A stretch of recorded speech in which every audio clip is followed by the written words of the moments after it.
मेरे YouTube पे एस्ट्रोनॉइज पर आपका स्वागत है। नमस्कार, मैं हूं नरेश कुमार। सबसे पहले उन दर्शकों का धन्यवाद जिन्होंने पेज को सब्सक्राइब किया है, पेज के वीडियोस को शेयर कर रहे हैं, लाइक कर रहे हैं और कमेंट बॉक्स में हमें अपनी राय भी लगातार भेज रहे हैं। दोस्तों, आज के वीडियो में बात करेंगे शनिदेव की। शनिदेव वक्री होने जा रहे हैं। 27 जुलाई से शनिदेव वक्री रहेंगे और 11 दिसंबर तक ये वक्री अवस्था रहेगी। लगभग 138 दिन का ये पीरियड है। कहने को तो ये सामान्य खगोलीय घटना है, क्योंकि कोई भी ग्रह जब सूर्य से थोड़ा सा दूर चला जाता है तो वो वक्री हो जाता है। जब हम कुंडली बनाते हैं तो आपको दो ग्रह सूर्य के करीब नजर आते हैं, एक बुध और एक शुक्र।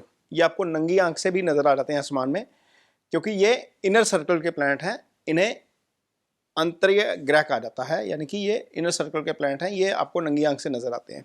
ये सूर्य के इर्द गिर्द रहते ही वक्री हो जाते हैं। लेकिन मंगल, गुरु और शनि ये आउटर सर्कल के प्लैनेट हैं।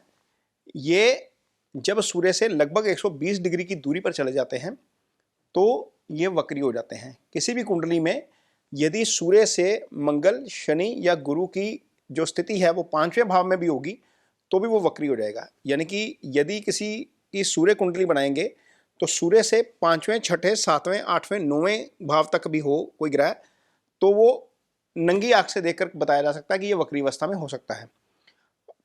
5वें को तो खैर हम थोड़ा सा दे सकते हैं कि एज हो सकता है कि मान लीजिए सूर्य 29 डिग्री का पड़ा है और 5वें भाव में शनि 1 डिग्री का पड़ा है, तो वैसी अवस्था में शायद वक्री नहीं होगा।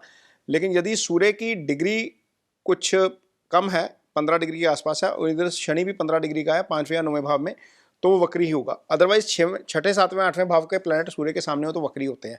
किसी भी कुंडली में इसकी स्थिति पता लग सकती है। अब शास्त्र कहता है कि जो वक्री ग्रह है उसका चेष्टा बल बढ़ जाता है। चेष्टा बल इसलिए बढ़ जाता है क्योंकि सामान्य चाल में जो वो प्लैनेट मूव कर रहा होता है तो वो दोबारा से उसी चाल में आने की कोशिश करता है।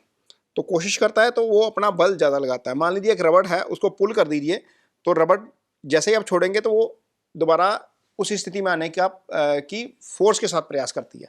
तो ऐसी स्थिति है, तो इसका चेष्टा बल बढ़ जाता है। तो चेष्टा बल जब ग्रह का बढ़ता है तो वो अपने अच्छे या खराब दोनों तरह के फल करने के लिए ज़्यादा जो है वो पावर लगाता है, ज़्यादा फोर्स लगाता है। तो अब ये जो वक्री अवस्था है शनि की, इसका आपकी राशि के ऊपर क्या असर पड़ेगा ये वीडियो में आपको आगे बताएंगे।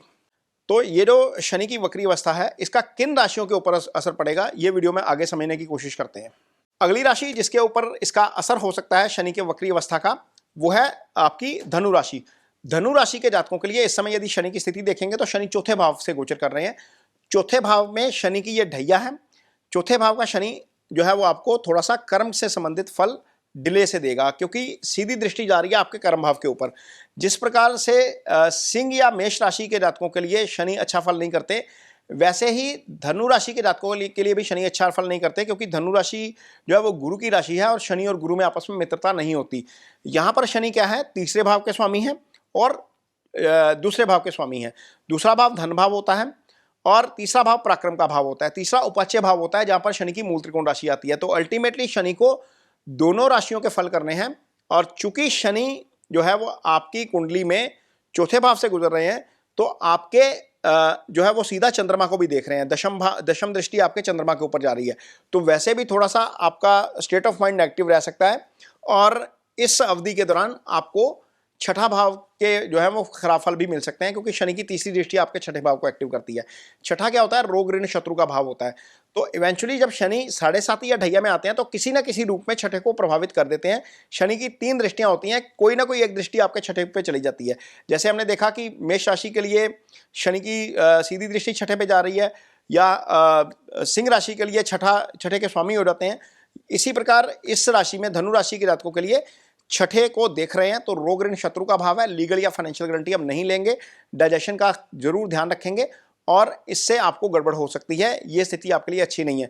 चूंकि धन भाव का स्वामी वक्री हो गया है तो धन से संबंधित नुकसान हो सकता है।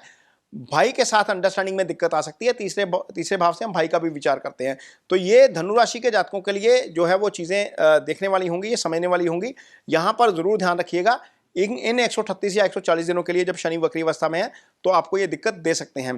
तो यदि आपकी कुंडली में शनि खराब है, यदि स्थिति खराब है शनि की, आपका शनि 6-8-12 में बैठा हुआ है या राहु केतु एक्सिस में है, हालांकि छठे का अच्छा होता है, लेकिन यदि अष्टम 12 में है, राहु केतु एक्सिस पे है, मंगल के साथ है, पाप ग्रहों से पीड़ित है, तो आपको शनि की कुछ रेमेडीज जरूर करनी चाहिए। शनि की रेमेडीज क्या हो सकती है? मान लीजिए आप ऑफिस में काम करते हैं और ऑफिस में आप सीनियर हैं, आपके सबॉर्डिनेट जो हैं वो सैटर्न को रिप्रेजेंट करते हैं, शनि लेबर क्लास को रिप्रेजेंट करते हैं। लेबर क्लास को कुछ ना कुछ थोड़ा सा सरप्राइज देते रहें, ये आपका शनि के फल को अच्छा करता है। यदि आप फैक्ट्री के ओनर हैं, आपके अंडर जितनी भी लेबर काम करती है वो सारी सैटर्न को रिप्रेजेंट करती है, तो आप अपनी लेबर को कुछ ना कुछ सरप्राइज शनिवार के दिन कुछ ना कुछ ट्रीट के रूप में या कुछ सरप्राइज के रूप में कुछ ना कुछ ऐसी चीज़ जिससे लेबर को फ़ायदा हो वो कर सकते हैं। अदरवाइज शनि के दान के रूप में क्या कर सकते हैं आप, जो काली उड़द की दाल होती है वो शनिवार के दिन शाम के समय करनी चाहिए। जब ये दान करेंगे तो आप अपने नाम का, नक्षत्र का, गोत्र का, राशि का संकल्प लेंगे।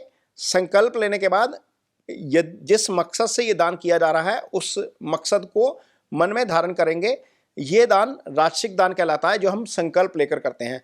तो दान हमेशा शनि का दान शाम के समय करेंगे।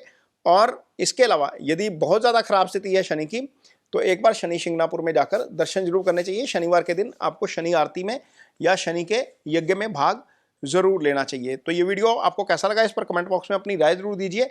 यदि वीडियो अच्छा लगे तो उसे शेयर जरूर करिए, पेज को सब्सक्राइब जरूर करिए। इसके साथ ही मुझे दीजिए इजाजत। नमस्कार।